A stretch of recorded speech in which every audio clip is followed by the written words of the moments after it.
Good morning, सभी का स्वागत है सीएल कैरियर एकेडमी में। आइए हम आज के करंट अफेयर्स के बारे में पढ़ते हैं। मोस्ट इंपॉर्टेंट करंट अफेयर्स, उसके साथ उसके स्टैटिक जीके जो परीक्षा के लिए बेहद महत्वपूर्ण है, इसको पढ़िए और इस प्रश्न को लिख लीजिए। इसके साथ जो फैक्ट बताए जाएंगे वो भी लिख लीजिए, बड़ा ही महत्वपूर्ण होगा, बेहद महत्वपूर्ण होगा। चलिए आज का पहला प्रश्न है, हाल ही में world badminton federation BWF para badminton विश्व चैंपियनशिप, पैरा बैडमिंटन का जो है विश्व चैंपियनशिप में किन दो खिलाड़ियों ने अपने अपने फाइनल में स्वर्ण पदक जीता है। अपने फाइनल में उन्होंने स्वर्ण पदक जीता। तो दो खिलाड़ियों प्रमोद भगत और मनीषा रामदास, इन दोनों खिलाड़ियों ने क्या किया है, जो है अपने वर्ग में स्वर्ण पदक जीता है, मनीषा रामदास और प्रमोद भगत। तो इसका उत्तर हो जाएगा सी इज द राइट आंसर। इन दोनों ने जीता है ना विश्व पैरा बैडमिंटन विश्व चैंपियनशिप। वर्ल्ड बैडमिंटन फेडरेशन के द्वारा यह टूर्नामेंट करवाया जाता है। तो प्रमोद भगत और मनीषा रामदास ने, इन दोनों ने यह खिताब जीता है। चलिए इसका जो है एक्सप्लेनेशन देखते हैं, इसका व्याख्या के बारे में देखते हैं। इसका व्याख्या क्या होगा,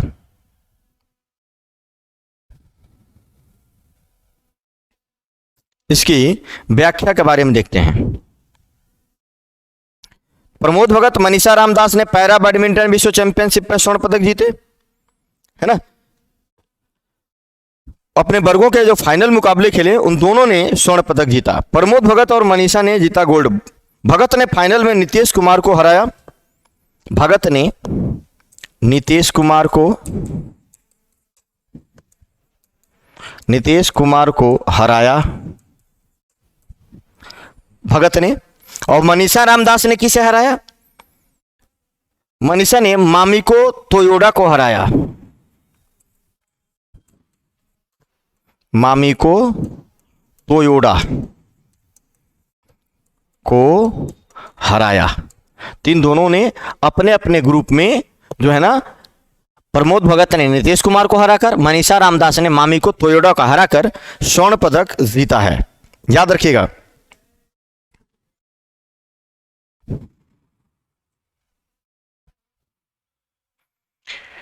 ये भारत के हैं और ये जापान के हैं। मामिको तोयोडा जो है ये जापान की खिलाड़ी हैं, जापान की खिलाड़ी हैं। और नीतीश कुमार तो नाम से लग रहा है ये भारत के हैं। हम वतन नीतीश कुमार को हराया प्रमोद भगत ने, है ना, और ये खिताब जीत लिया।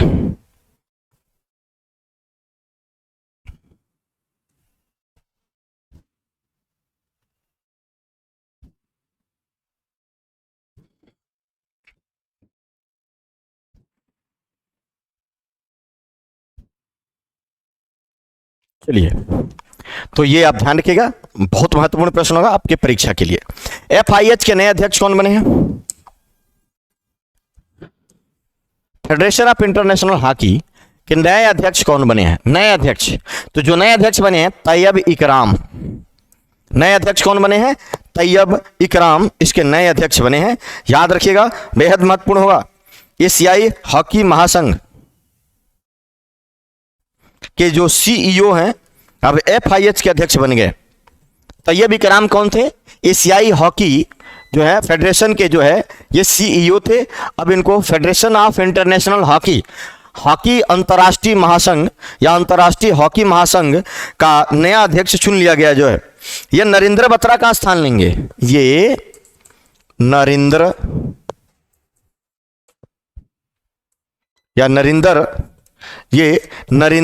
बत्रा का स्थान लेंगे। बत्रा का स्थान लेंगे, ये नरेंद्र बत्रा का स्थान लेंगे। याद रखिएगा, तैयब इकराम नरेंद्र बत्रा का स्थान लेंगे। बहुत ही महत्वपूर्ण प्रश्न होगा ये।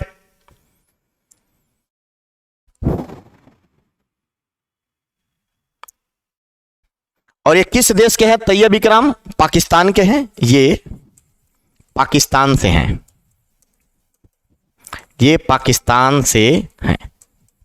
तैयब इकराम जो है पाकिस्तान से हैं। ये भारत के नरेंद्र बत्रा का स्थान लेंगे। इन्होंने बेल्जियम के मार्क कुड्रोन को ऑनलाइन हुए 48वीं कांग्रेस में हरा दिया और अध्यक्ष बन गए। FIH कार्यकारी बोर्ड में 1 अध्यक्ष और 8 सामान्य सदस्य होते हैं, 4 पुरुष 4 महिलाएं, है ना। FIH के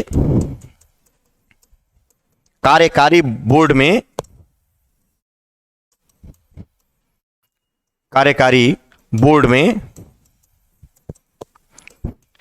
एक अध्यक्ष और 8 सदस्य होते हैं, 8 सदस्य होते हैं। तो ये बात ध्यान रखें। और 8 सदस्यों में से 4 जो होते हैं, 4 मेल और 4 फीमेल होते हैं, 4 मेल और 4 फीमेल होते हैं इनके अध्यक्षों में।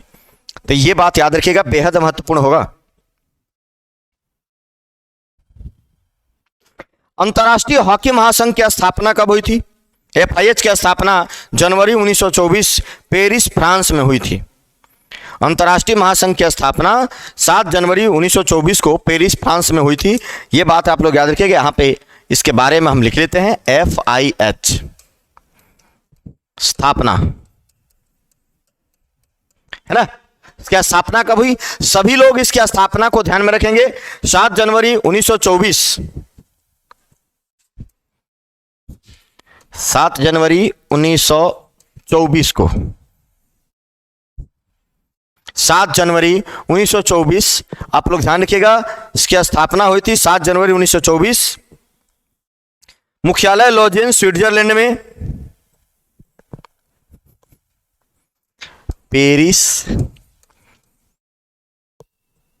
पेरिस में हुई थी। मुख्यालय है लुजोन,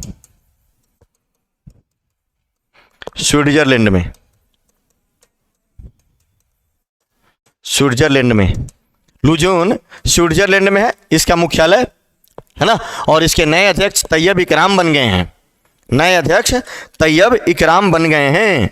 इसका आदर्श वाक्य fair play friendship forever, आदर्श वाक्य फेयर प्ले फ्रेंडशिप।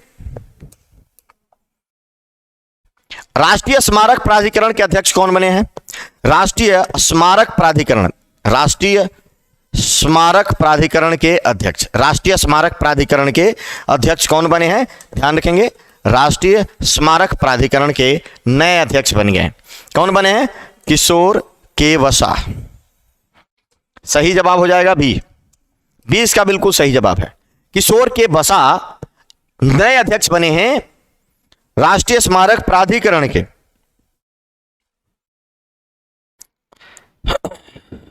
भारत सरकार के संस्कृति विभाग ने इस संबंध में एक आधिकारिक अधिसूचना जारी की।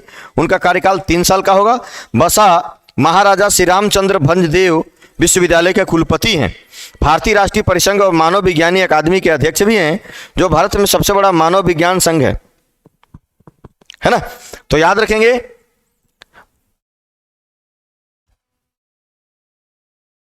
कार्यकाल इनका 3 साल का होगा, 3 साल का कार्यकाल, इनका 3 साल का कार्यकाल होगा। राष्ट्रीय स्मारक प्राधिकरण। अब हम बात करते हैं राष्ट्रीय स्मारक प्राधिकरण जो है, राष्ट्रीय स्मारक प्राधिकरण की स्थापना हुई थी तो प्राचीन स्मारक तथा पुरातात्विक स्थल और अवशेष संशोधन 2010 के द्वारा मार्च 2020 में राष्ट्रीय स्मारक प्राधिकरण की स्थापना हुई। मार्च 2010 में राष्ट्रीय स्मारक प्राधिकरण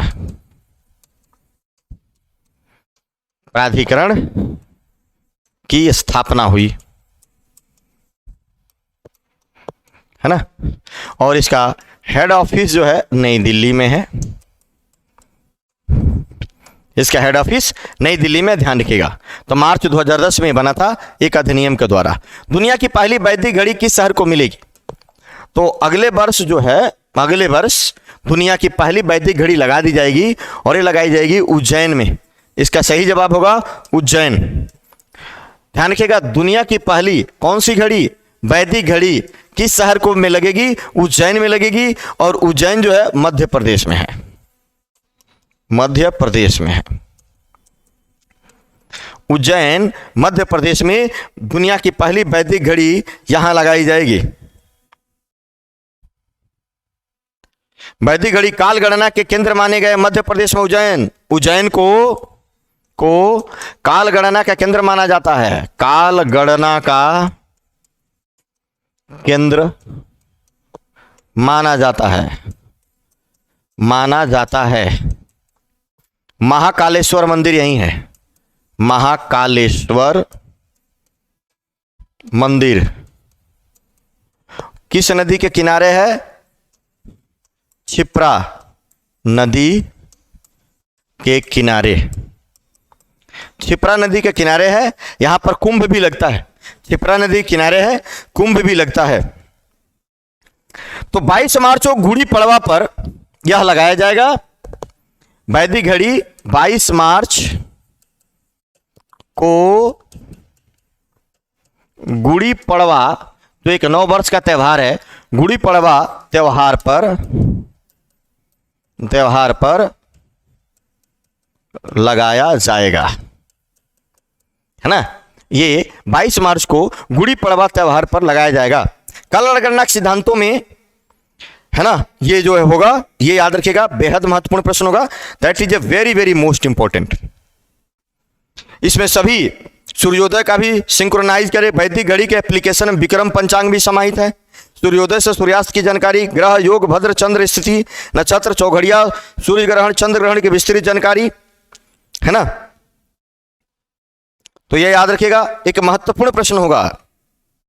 ग्राफिक्स में सभी ज्योतिर्लिंग, नवग्रह, राशि चक्र होंगे। टावर का निर्माण उज्जैन इंजीनियरिंग कॉलेज द्वारा कराया जा रहा है। यह याद रखिएगा, एक महत्वपूर्ण, बहुत ही महत्वपूर्ण प्रश्न होगा ये, है ना। चलिए, तो ये ध्यान रखेंगे। उज्जैन में वर्ल्ड ट्रेवल मार्केट कहां शुरू हो रहा है? वर्ल्ड ट्रेवल मार्केट कहां शुरू हो रहा है? तो वर्ल्ड ट्रेवल मार्केट जो शुरू हो रहा है, जिसमें भारत भाग लेगा। ध्यान रखना, महत्वपूर्ण प्रश्न है, very very most important, very very important है।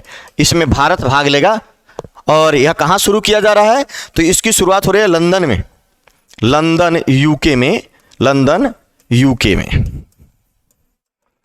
यूके में यह शुरू हो रहा है, जहां ना वर्ल्ड विश्व ट्रेवल मार्ट शुरू हो रहा है।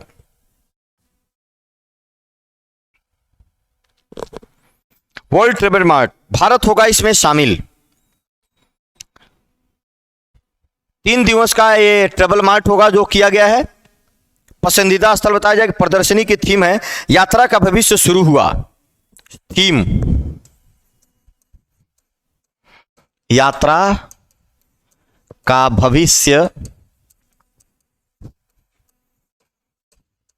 शुरू हुआ है। ये इसकी थीम है। आप इस थीम को अवश्य याद रखिएगा, बेहद महत्वपूर्ण होगा। ये इसकी थीम है, यात्रा का भविष्य शुरू हुआ है। पर्यटकों के लिए 2 साल के लिए खोला गया है। अंतर्राष्ट्रीय यात्रा प्रदर्शनियों में से यह दुनिया की सबसे बड़ी अंतर्राष्ट्रीय यात्रा प्रदर्शनी में से एक है। दुनिया की सबसे बड़ी अंतर्राष्ट्रीय यात्रा प्रदर्शनी है। यात्रा प्रदर्शनियों में से एक है। तो इसका स्थान लंदन यूके में किया जा रहा है। थीम इसका यात्रा का भविष्य शुरू हुआ है। भारत इसमें भाग लेगा। हाल ही में अक्टूबर में भारत का शीर्ष तेल आपूर्तिकर्ता देश कौन बना है? शीर्ष तेल आपूर्तिकर्ता देश भारत का कौन बना है? जो भारत को तेल आपूर्ति करने में 1 नंबर कौन बना? तो अक्टूबर महीने में देखेंगे लगभग 22% भारत जितना तेल खरीदा दुनिया से, उसका 22% कच्चा तेल जो है ये रूस से आया है। कहां से आया है? रूस से। लगभग 22%, 22% कुल आयात, भारत अपने कुल आयात का 22% रूस से लिया, जो 1 नंबर पे है। तो पहला नंबर हो जाएगा रूस, दूसरा हो जाएगा इराक, ये हो गया 22%, ये लगभग हो गया 20.5%, है ना। और तीसरे नंबर पर हो जाएगा सऊदी अरब। तीसरा जो सबसे ज्यादा तेल आपूर्तिकर्ता भारत का है वो है सऊदी अरब, है ना, सऊदी अरब। और सऊदी अरब जो 16% तेल आयात किया है, सऊदी अरब 16% तेल आयात किया है। तो 3 अक्टूबर महीने में भारत के शीर्ष तेल आपूर्तिकर्ता देश, शीर्ष तेल आपूर्तिकर्ता देशों की सूची में पहले नंबर पर है, ये दूसरे नंबर पर है और ये तीसरे नंबर पर है। 3 आपूर्तिकर्ता देश हैं। आप तीनों को नाम याद रखिएगा, बेहद महत्वपूर्ण होगा। सबसे सस्ता तेल रूस से खरीदा जा रहा है, भारत सबसे सस्ता तेल रूस से खरीद रहा है।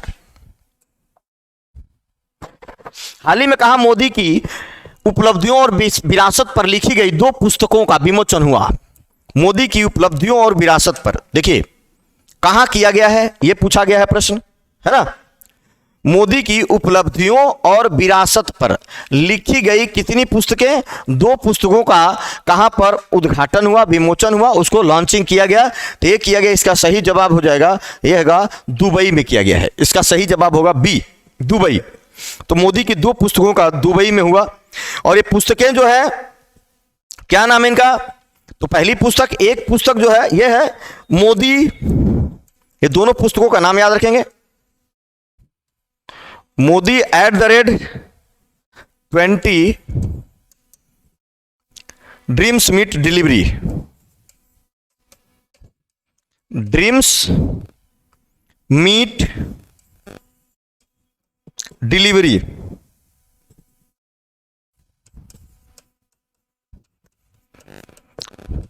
Dreams meet delivery.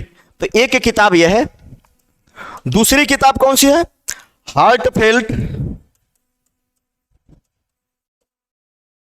Heartfelt the legacy of faith, the legacy of faith. तो ये 2 किताबें हैं, आप लोग इसको याद रखेंगे। इन दोनों किताबों को दुबई में लॉन्च किया है। और ये किसने लॉन्च किया, केंद्रीय कौशल विकास और उद्यमिता राज्य मंत्री राजीव चंद्रशेखर ने जारी की, है ना। विमोचन किसने किया, केंद्रीय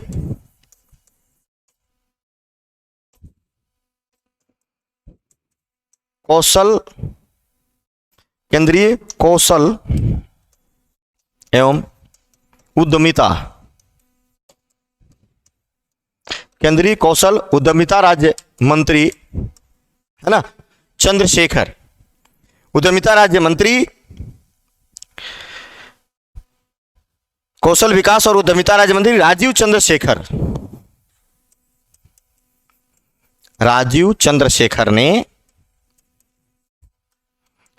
ने इनका विमोचन किया,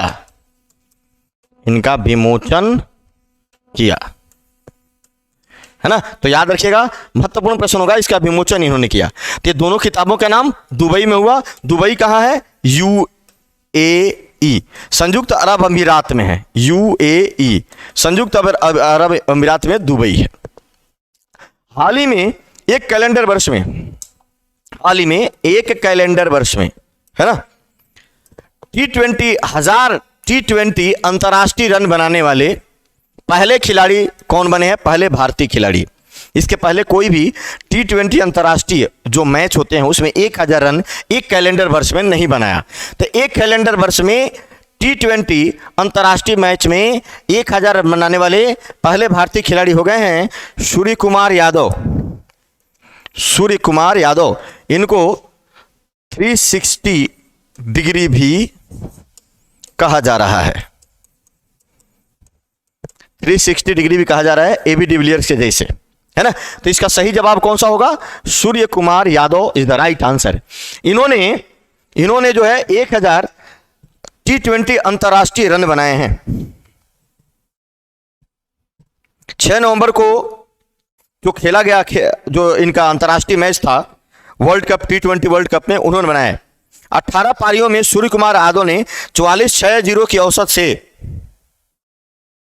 सूर्य कुमार यादव 28 पारियों में 44.60 की औसत से 28 पारी में 44.60 की औसत से 1026 रन बनाए हैं। 1026 रन बनाया है इन्होंने, ये बात याद रखिएगा, परीक्षा के लिए लिहाज से ऐसे प्रश्न महत्वपूर्ण होते हैं, है ना। एक और खिलाड़ी है, 2022 में 117 इनका सर्वश्रेष्ठ स्कोर रहा। 2022 में 1 शतक 9 अर्धशतक, ये शतक 9 अर्धशतक इन्होंने बनाए हैं। सर्वश्रेष्ठ स्कोर रहा 117, सर्वश्रेष्ठ स्कोर 117 का जो शतक बनाया था उन्होंने 117 था। मोहम्मद रिजवान जो है ना, मोहम्मद रिजवान अंतर्राष्ट्रीय लेवल पर ये दूसरे खिलाड़ी हैं। इसके पहले मोहम्मद रिजवान जो एक कैलेंडर वर्ष में 1000 रन बनाने वाले T20 अंतर्राष्ट्रीय केवल दूसरे खिलाड़ी हैं।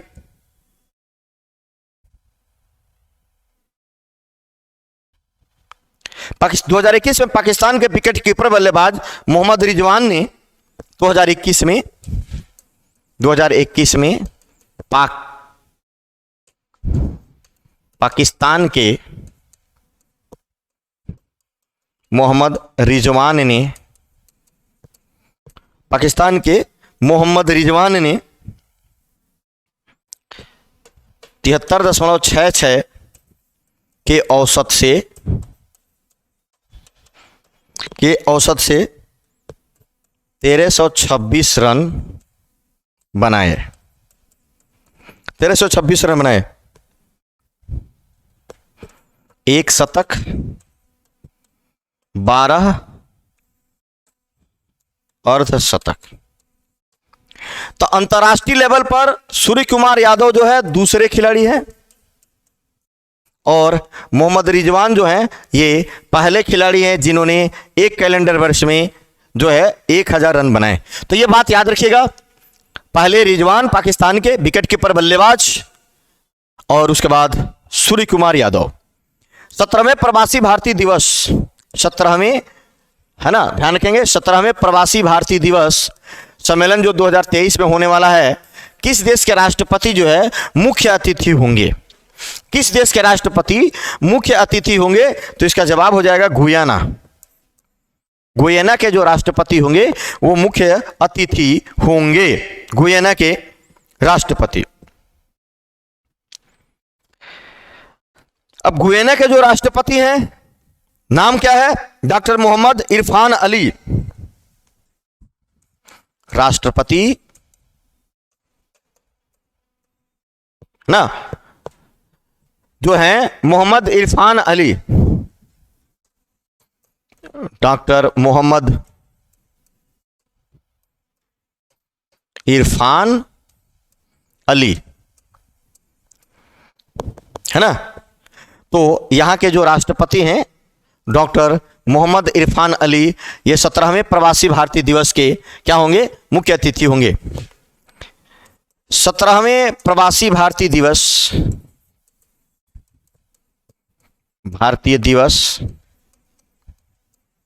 8 से 10 जनवरी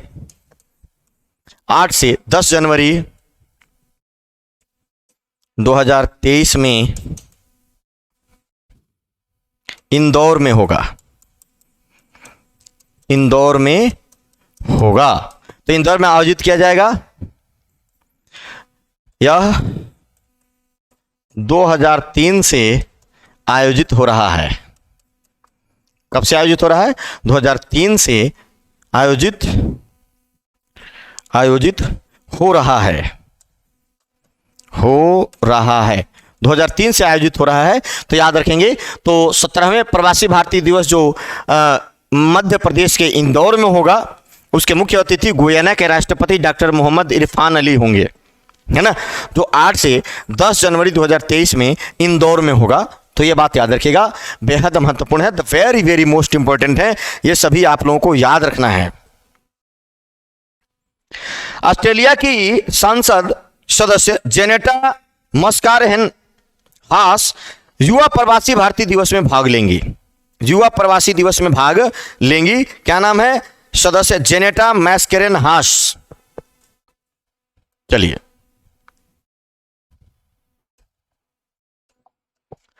किस राज्य ने सर्वश्रेष्ठ सार्वजनिक परिवहन सेवाओं के लिए केंद्र सरकार का पुरस्कार जीता है ना? देखो कौन सा है। किस राज्य ने सर्वश्रेष्ठ सार्वजनिक परिवहन सेवाओं के लिए केंद्र सरकार का जो है पुरस्कार जो है जीता है? इसका उत्तर हो जाएगा केरल। बिल्कुल सही जवाब होगा, Kerala is the right answer.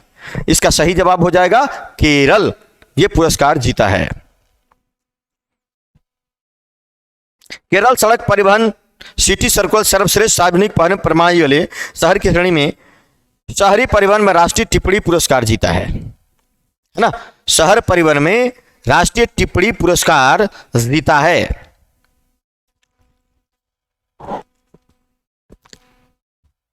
City circular सेवा ने, है ना, केरल की सिटी सर्कुलर